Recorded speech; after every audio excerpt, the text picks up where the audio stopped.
అంత గొప్ప దూతలు కూడా వచ్చి నీకు పరిచారం చేయటం ఏంటి తల్లి? నీకు చుట్టూ ఉండటం ఏందమ్మా? నువ్వు బయలుదేరితే, నీ బైక్ బయలుదేరితే నీ చుట్టూ నీ కనపడకుండా దూతలు బయలుదేరటం ఏంటి? నువ్వు కాలినడకని రోడ్డు మీద పరిశుద్ధ గ్రంథం చేత పట్టుకుని అట్ట కదలంగానే నీ చుట్టూ దూతల ప్రాకారం ఏంటి? మరి ఆ ప్రాకారం లేకపోతే ఎప్పుడు అవుట్ నువ్వు.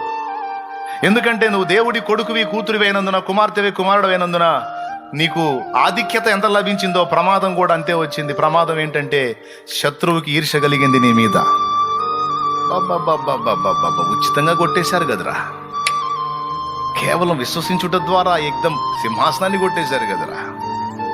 ఆయన కొడుకు కూతురై ఆధిక్యతను కొట్టేశారు కదరా. మిమ్మల్ని జారనిస్తాను అక్కడికి పొరపాటును కూడా అని మనల్ని ఎనీ టైం దెబ్బ కొట్టడానికి, ప్రాణమైన తీయడానికి శత్రువు నిరంతరం ఆవరించినందుననే దూతల కాపుదల మనకి ఏర్పరిచాడు దేవుడు.